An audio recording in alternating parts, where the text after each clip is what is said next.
श्री सूत जी महाराज सौनकादिक ऋषियों को उत्तर देते हैं।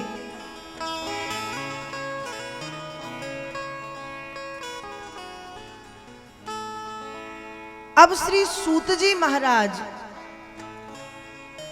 से सौनकादिक ऋषि फिर प्रश्न करते हैं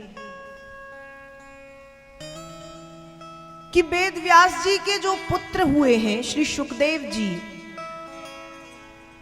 सुखदेव जी महाराज जन्म से ही बैरागी थे, भाग गए थे जन्म लेते ही। तो ऐसे श्री सुखदेव जी महाराज के जीवन में श्रीमद् भागवत का प्रादुर्भाव कैसे हुआ? सूत जी महाराज ने वह भी बताया है जो मैंने आपको कल बताया था कि वेद व्यास जी ने सुखदेव जी का पीछा किया है, फिर भी जब नहीं लौटे तो अपने कुछ शिष्यों को भागवत जी के श्लोक दिए हैं कि आप इन श्लोकों का स्वर के साथ जाकर के गायन करें।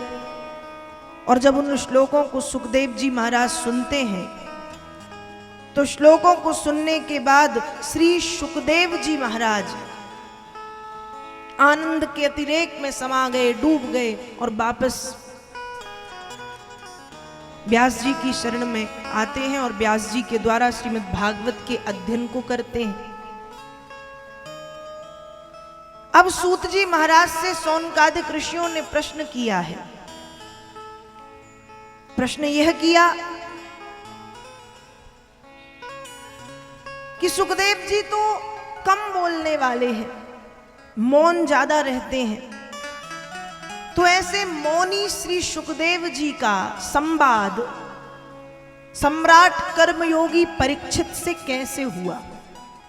सुखदेव जी परीक्षित को कैसे मिले और सुखदेव जी ने परीक्षित को यह कथा क्यों सुनाई, किस कारण से सुनाई?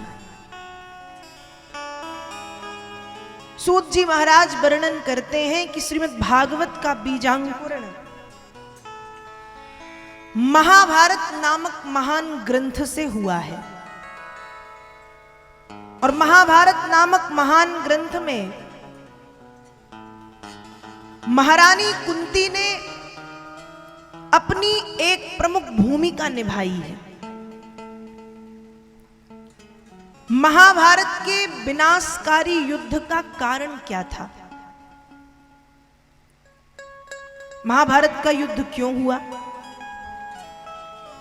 हम सब सोचते हैं कि महाभारत के युद्ध का कारण दुर्योधन के कारण हुआ, राज्यपाठ के कारण।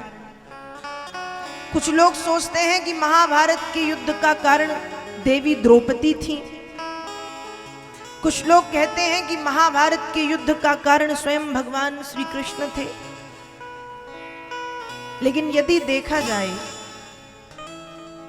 तो इनमें से कोई महाभारत के युद्ध का कारण नहीं था।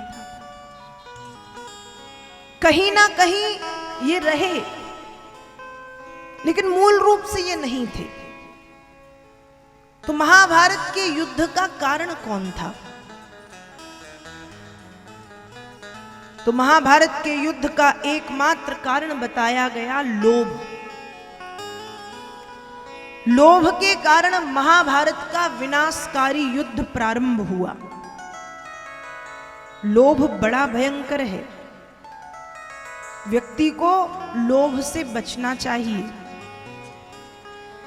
जिस प्रकार से जंगल में आग लग जाने पर वह आग सारे जंगल को जला डालती है, वैसे ही कहीं यदि व्यक्ति के जीवन में लोभ रूपी आग लग जाए तो वह आग हमारे जीवन को भी जला डालती है। लोभ से बचना चाहिए। तो महाभारत के युद्ध का मूल कारण था लोभ। भगवान श्री कृष्ण शांति दूत बनकर के, शांति का संदेशा लेकर के दुर्योधन के पास गए और दुर्योधन से बोले कि हे दुर्योधन, ना सही आधा राज्य, कम से कम तुम पांडवों को 5 गांव दे दो, जिससे पांडव अपनी आजीविका चला सकें, अपना पेट भर सकें, पालन पोषण कर सकें। उस समय दुर्योधन का उत्तर निकलता है कि कृष्ण आप तो 5 गांव की बात कर रहे हो। सूचक्रे नैव दातव्यम विना युद्धेन भारतो। हे कृष्ण, सूजी की नोक का अग्रभाग, सूजी की नोक के अगले भाग के बराबर राज्य भी मैं पांडवों को बिना युद्ध के नहीं दूंगा। पांडवों को युद्ध तो करना ही पड़ेगा। और युद्ध हुआ, महाभारत का विनाशकारी संग्राम। भगवान कृष्ण के मना करने के बाद भी दुर्योधन नहीं माना, युद्ध हुआ। परिणाम यह निकला, पांडव जीत गए और कौरव हार गए। युद्ध हमेशा 2 पक्षों के बीच में होता है, एक पक्ष जीतता है, दूसरा पक्ष हारता है। जीतने वाले को जीत मिल जाती है, हारने वाले का सब कुछ चला जाता है।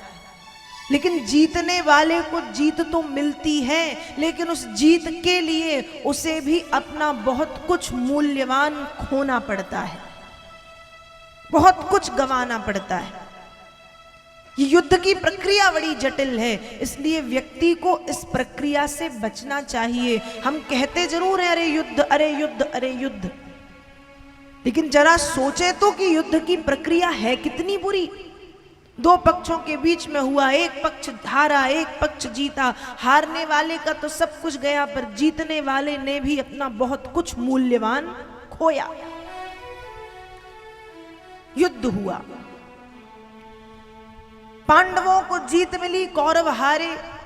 सिर्फ दुर्योधन शेष था और दुर्योधन की जंघा भीम ने तोड़ दी और उसको छोड़ दिया। तो दुर्योधन कहीं जाकर के छिप गया। दुर्योधन का परम प्रिय मित्र जिसका नाम है अश्वत्थामा, वो दुर्योधन के पास पहुंचा और दुर्योधन के पास पहुंच करके दुर्योधन से कहता है कि हे दुर्योधन, तुम चिंता मत करो, मैं कल ही 5 पांडवों के सिर काट के तुम्हारे सामने लाकर के रख दूंगा। दुर्योधन को अश्वत्थामा पर विश्वास था कि ये कर सकता है। भगवान श्री कृष्ण भी जान गए कि इसके इरादे कुछ ठीक नहीं है अश्वत्थामा के। भगवान कृष्ण ने पांडवों से कहा कि तुम लोग रात्रि में जिस जगह सोते हो आज वहां मत सोना। पांडवों ने कहा ठीक, जगह बदल दी, नहीं सोएंगे। पांडवों ने जगह बदल दी, लेकिन पांडवों के जो 5 बेटे थे जो बिल्कुल अपने पिता की तरह दिखते थे, वो उस स्थान पर जाकर के सो गए। रात्रि में अश्वत्थामा आया, रात्रि का समय था, अंधकार था, कद काठी चेहरा एक सा था। उसे लगा ये पांडव ही हैं। पांडव समझ के पांडव पुत्रों के 5 सिर काटे और काट करके दुर्योधन के सामने ले जाकर के रख दिए। सिर देख करके दुर्योधन प्रसन्न हुआ, लेकिन दबाने पर वे सिर दब गए। दुर्योधन समझ गया कि ये पांडव नहीं, ये पांडवों के पुत्र हैं, क्योंकि पांडवों के सिर इतने नाजुक नहीं कि दबाने पर दब जाएं। ये पांडव नहीं हो सकते। और दुर्योधन ने अश्वत्थामा के इस कृत्य का विरोध किया। दुर्योधन कहता है कि अश्वत्थामा, तुमने बाल हत्या करके जघन्य अपराध कर दिया।